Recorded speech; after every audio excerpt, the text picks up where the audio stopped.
decline your identity, the media house you're working for, and then ask your question. Before we go for the Q&A, I will ask the two first questions for the players and the captain, and then we'll be going for the Q&A. Coach, thank you. Welcome for this post-match press conference. Can you tell us how much the Botswana national team is prepared to meet that Senegalese team tomorrow and generally to avoid this competition?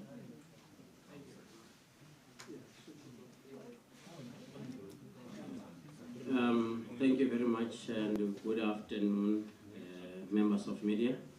I think that this is a big tournament in the continent, and it also requires a high level of preparation and also a high level of commitment, which I think we have tried our level best to make sure that we prepare along those lines, and also try to make sure that we are ready for the match.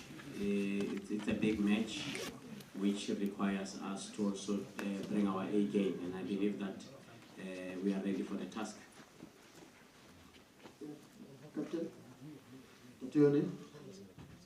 Thank you very much, and good afternoon for the media. Yeah, obviously it is a game of football between two countries, but at the end of the day,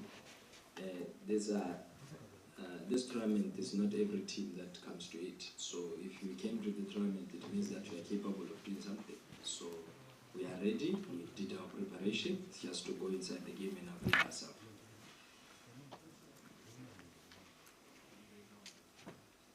Good day, Coach Morena.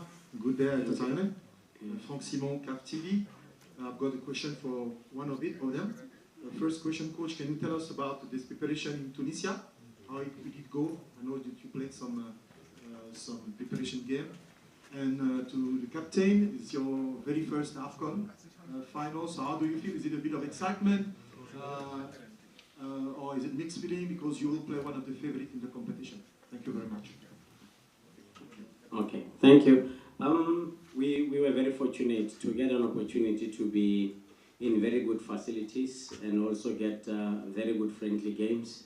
And I think also the purpose or the objective of the camp was firstly to make sure that we bring everybody together. Secondly, try and be very, very clear of our game model. And then also make sure that we try and profile our opponents and also get friendly games which will also give us a similar challenges that we might face during the tournament. And I think it has been one of those camps that one would say it was a very successful camp with very, very good and positive report from how we performed also and how we prepared the team. And coming here also, I think the most important thing was to just try and automatize each and everything that we have been drilling. And I think we are there, like the captain is saying. The most important thing now it's for us to get that opportunity, face whoever, do our best as we are here to do that.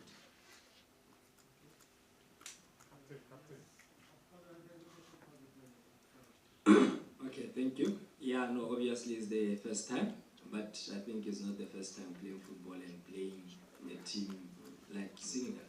So it's just to go and apply ourselves.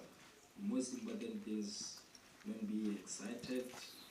Just go and apply yourself, play football because it's not the first time playing football. Manan des sports, j'ai eu une question pour le capitaine. Capitaine, aujourd'hui, à 27 ans, vous êtes le pilier de la... Attendez 30 secondes. On that things you have the translation, just add a little of volume, then you'll be able to hear. Ouais.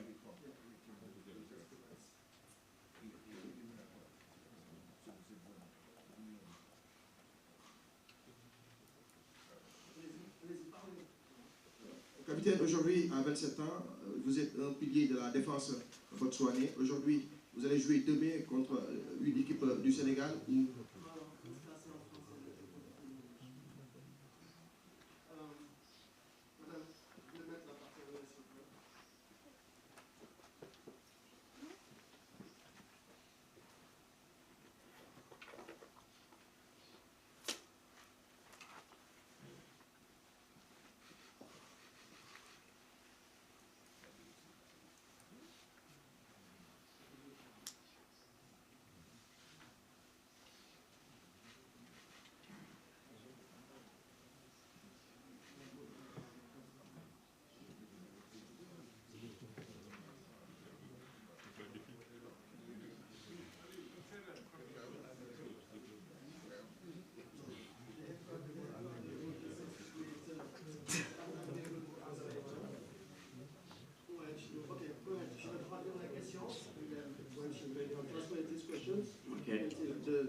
préciser que Abel Seta, pilier de la défense botswanaise, aujourd'hui, il est cadre du vestiaire de son club. Comment il va aborder le message à que, en tant que défenseur, il y aura des attaquants de classe mondiale tels que Sadio Mané, Nicolas Jackson, Iliman Ndiaye et Ismaël Sarr. Merci. Okay, the question is that as a defender at the age of 27, one of the main players of the team, a very experienced defender, how are you going to manage the tomorrow match knowing that you will have in front of you world-class players like Sadio Mane and also those Senegalese strikers that are world-class players? Okay, yeah, no, that's true.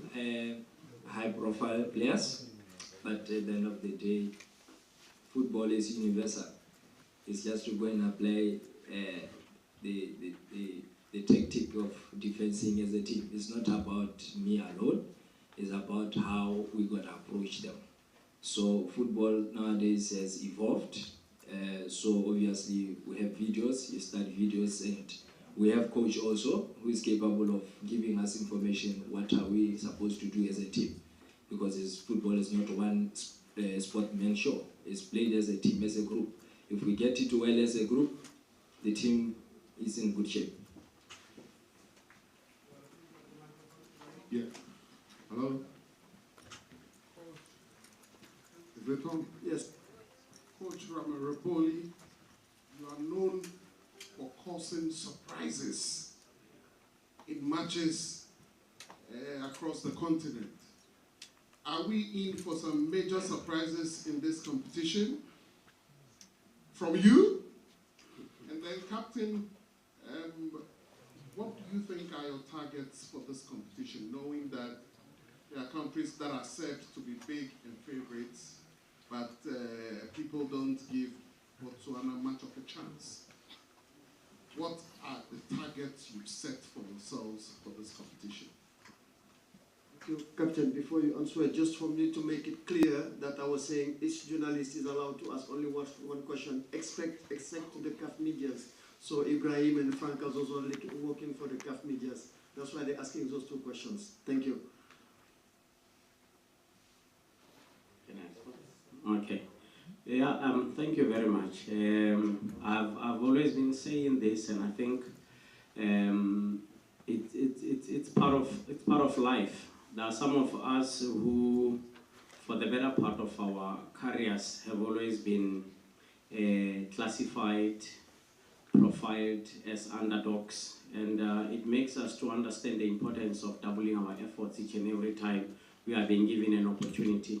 And here we are again, find ourselves in a very same situation as underdogs. We need to respect Senegal. We need to respect the profile of their players. And I feel that we need also to make sure that we do our best and get what we want. And I think the best way to summarize it, I'll say, Titi has just said it now, that football is universal. Football has evolved and things have changed in football. And there are factors which are playing a very important role in modern football, which when we prepare our team, we take them into consideration. And it's very clear that very few people know much about us. And this is the opportunity for us to make that mark, but with respect to our opponents.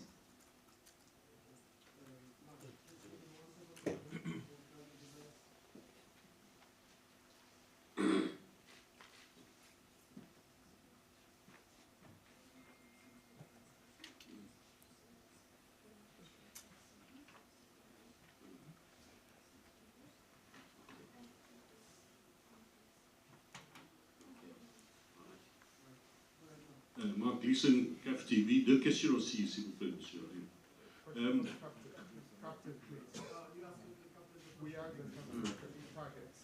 Okay, thank you so much. If I can recall well, you were asking about the target, what we want to going forward. Yeah, obviously, I think I can take ourselves back And I can take my statement back when I open here that it's not every team that has came here. Only 24 teams have came here. And if you look at the group that we are coming from, it was a difficult group also. So when the qualifiers started, no one gave us a chance that we'll be here this time around.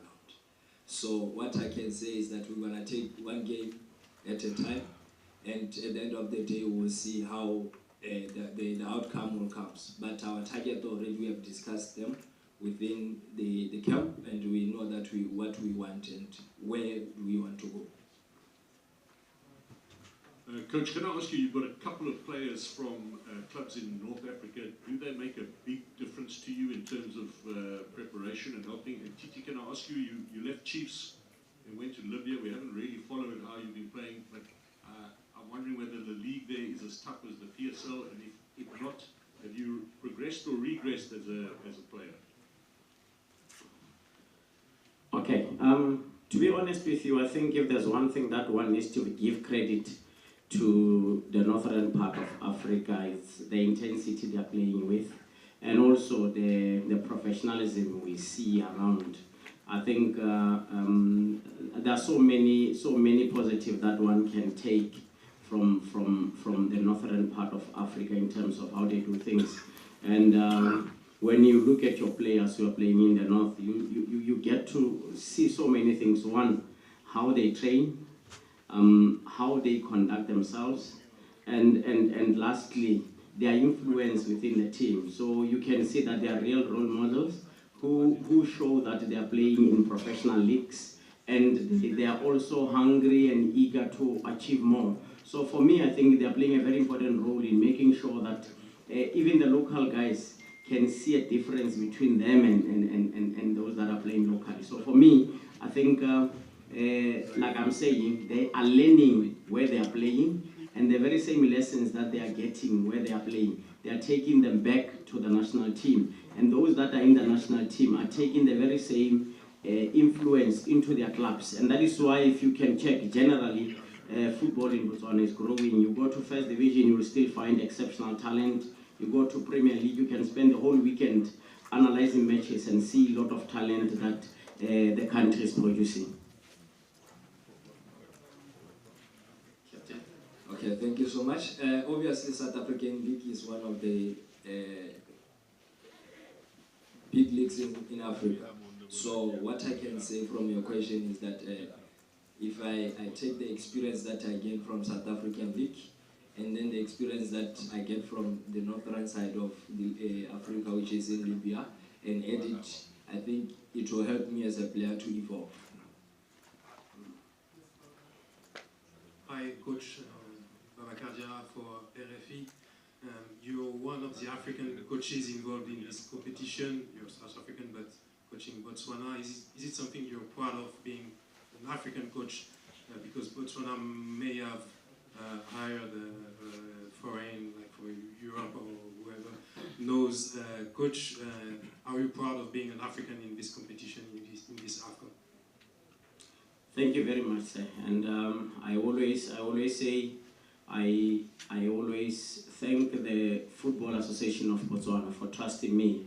Like you are saying, it was just easy for them to hire anybody, but they opted to take somebody who understands Southern and African football.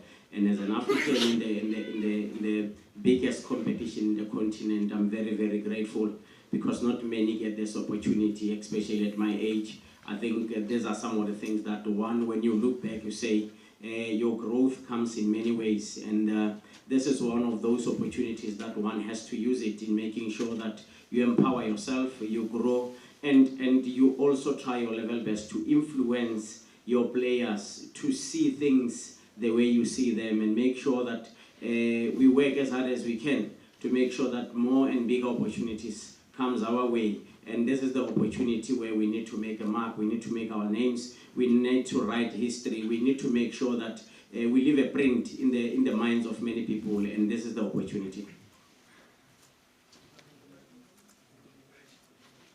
Hello coach, hello captain. I have a question for my name is Papu Marqueta, Senegal. I have a question for the coach and the captain. Okay, I have a question for the coach.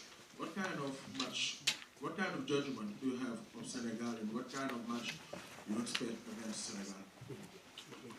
Okay, thank you.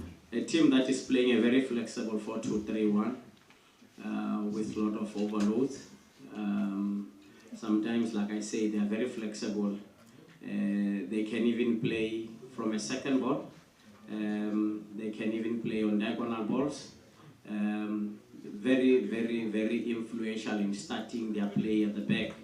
Their right side, they always try to influence the game. You know they have two types of fullbacks. If they feel that maybe there's a lot of pressure, they bring defensive fullbacks. If they feel that they need to attack more, they change and bring fullbacks that can give them that offensive edge. So, I mean, we know who we are facing, and we have tried our level best to make sure that we profile and analyze them better. And we needed also to make sure that as we do that, we complement our strengths, our weaknesses, to make sure that we become a better team on the day. And I always say the most important thing about football is to make sure that you know much about your opponents, to a point where you even know when are they going to make substitutions. And if you look at certain things, they tell you that they are a very consistent team in terms of their lineups and all of that. So these are some of the things that one would say. They inform how you prepare for the game against them. And at the same time, the most important thing is to make sure that you remain focused in your game, and you know what you can do and what you don't want them to do. Hi. The microphone is in the middle here. Okay, yes. Go ahead. And then after you, sir. Okay. Right here. I'm Leroy Kabea-Kanopoulos. We've seen yesterday the Comoros being a bit shy defensive against Morocco. They didn't really try and dare. Is that what we can expect from your team tomorrow, or are you ready to attack and entertain against Senegal? Okay. Yeah, we are playing one of the biggest matches, and one of the biggest matches which you need also to characterize properly. When you try and categorize your match, the first thing that you need to do is to say what is it that they consistently do, and what is it that you need to do to make sure that you eliminate those threats that they might bring in the game. And secondly, how you approach the game, it is also informed how they attack. If they play more on a high zone, obviously you'll have to make sure that you also try and keep your lines, your blocks a little bit deeper. But if they start to play maybe more deeper, that's when you say you must also try and advance your zones, because that's the most important thing. And at the same time, football, it has something that not many of us really understand. There's where the attack starts and where the attack ends. Those are the 2 points which are very important in a game.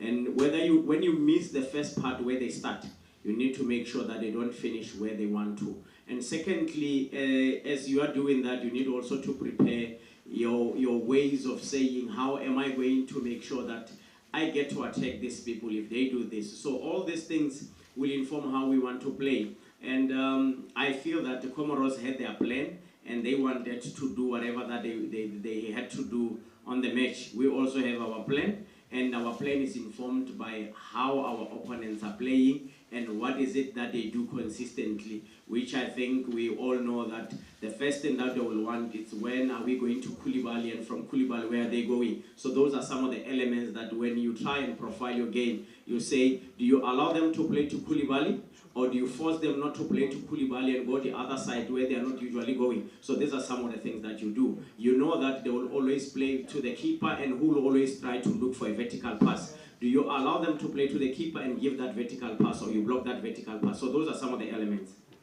Thank you. Yes, sir. Hello, Coach. Lucas Colin for Stats Platform here.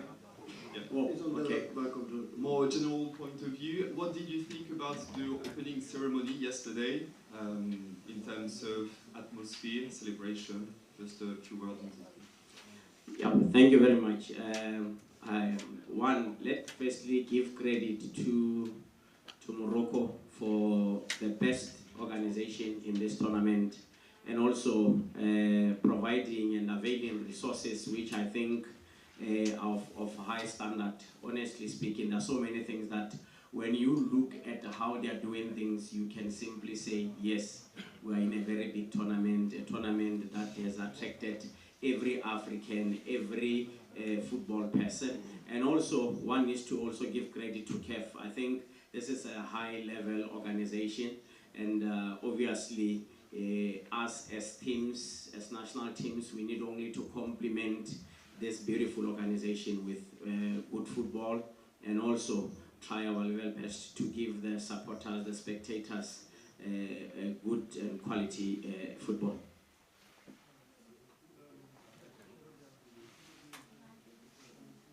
Okay? All right. Is it this one? No, it's fine. It's fine.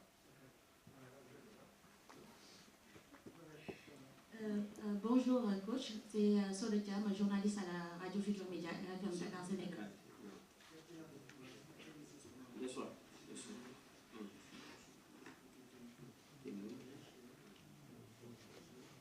Okay. Yeah, I can help.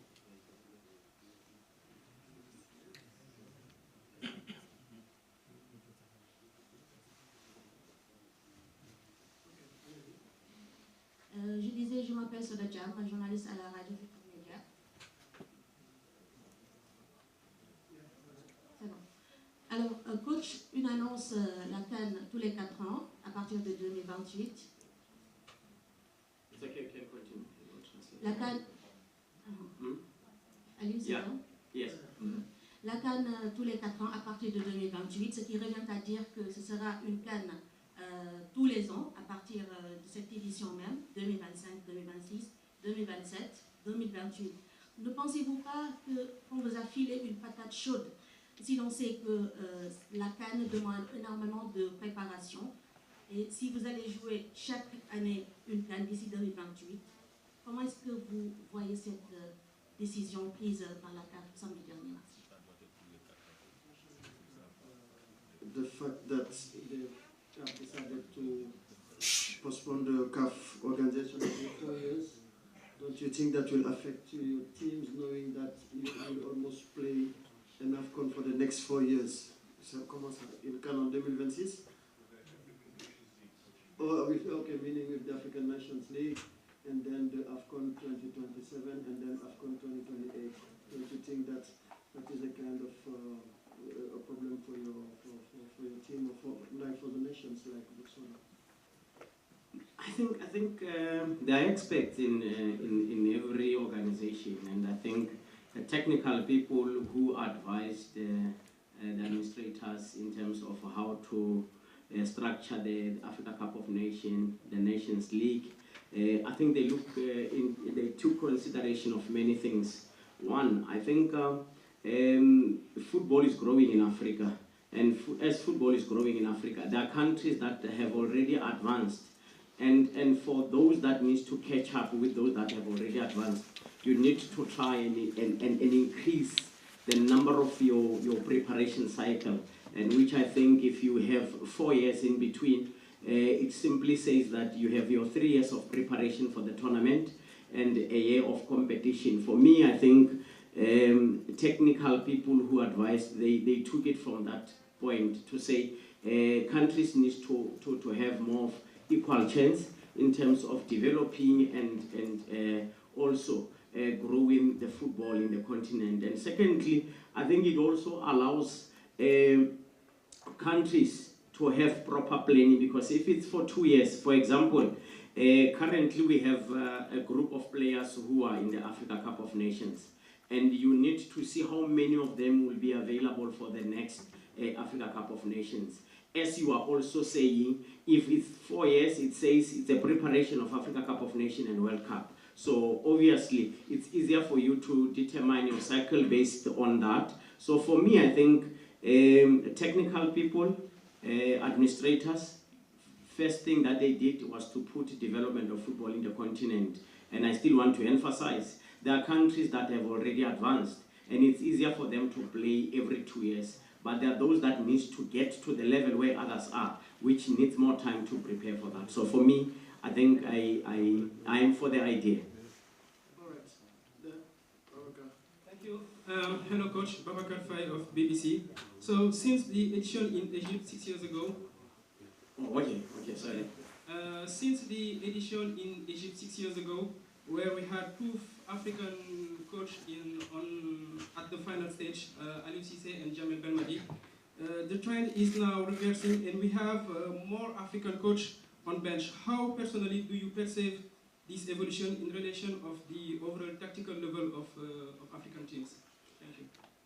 Yeah, thank you. I think we need to be honest and say the reason why we have more number increasing in terms of African coaches in this tournament in particular or international teams, it's because I think coaches are now hired or employed based on what they can do.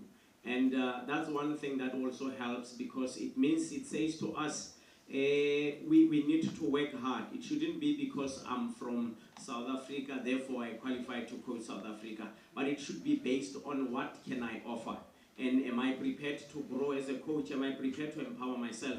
And these are some of the things that I think informs the appointment of many of us. So obviously for me, I think the most important thing is to say, we need to understand that there is competition and competition that comes from the European counterpart that we need also to compete with in terms of empowering ourselves and make sure that we develop ourselves and become better coaches because our players are exposed to different coaching methods, and if we are not growing and we are not advancing, it's easier for them to start thinking that the European counterparts are doing better than us. But if they come to a training session and they see our level of preparation, they start to understand that in Africa there is talent as much as we are meant to produce for the European countries, but at the same time we have talent that coaches can be able to make sure that they compete with the rest of the world.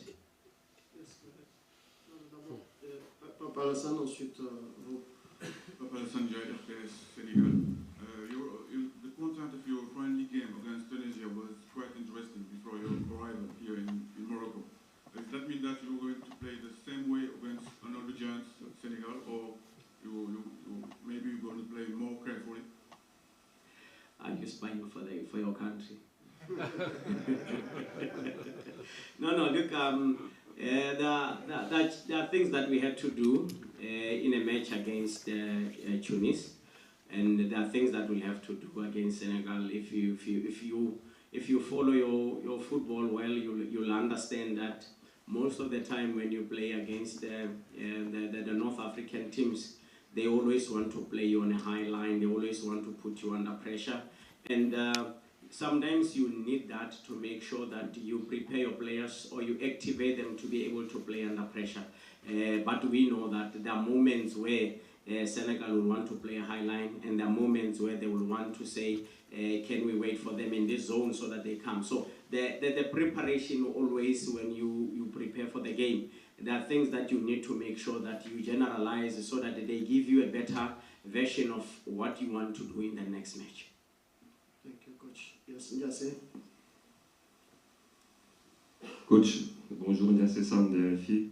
Moi, je voulais savoir pour vous, pour le joueur, comment vous ressentez l'impact de cette qualification-là à la CAN au niveau de la population botswanaise, où on sait que l'athlétisme est quand même un peu plus vu, avec des athlètes qui sont des dieux vivants comme Tebogo ou Kevin Chipi.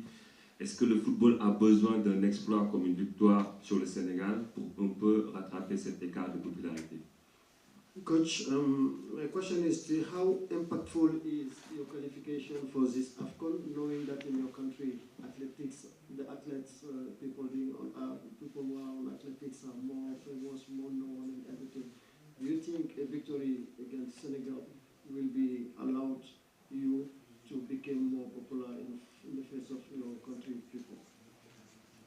Yeah, I think we can only take the positives and the motivation from our athletes in our country, but we need also to be honest. It's easier to prepare one individual for a race, but it's very difficult to prepare 11 people for a tournament because you firstly need to choose the best 11 from more than 3,000 players that you have.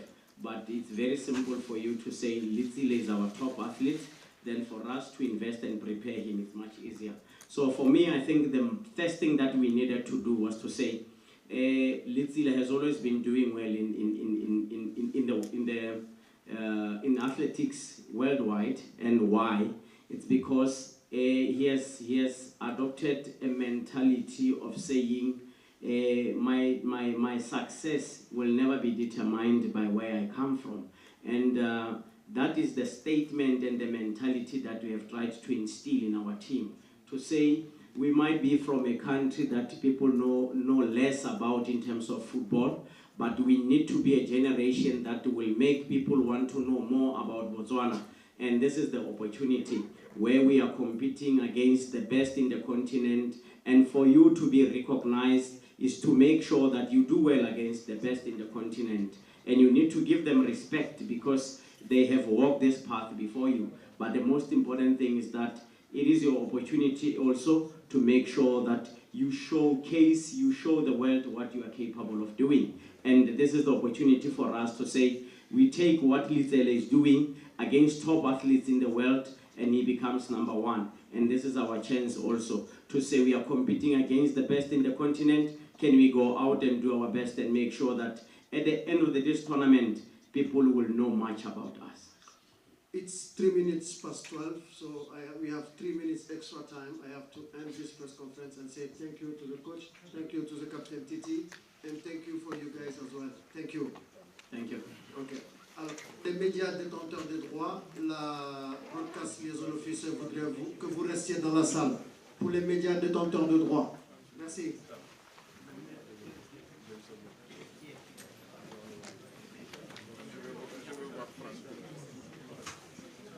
Oui, comment vas-tu? Ça va bien. Ça marche.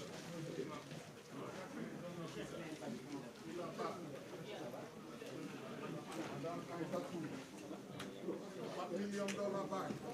Where are you? Sydney. Comment tu vas faire? $1 million.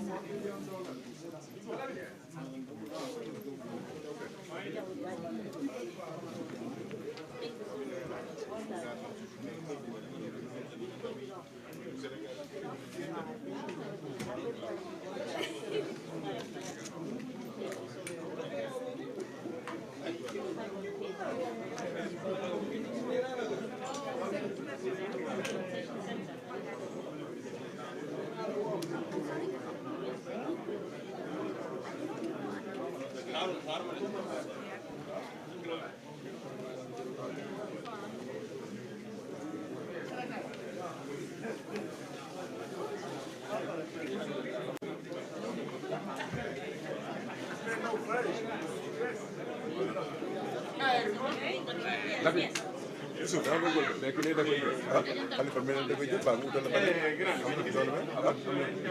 ñu amul léegi ba moom xanaa mag ci jox la si suñu lakos ANP diaspora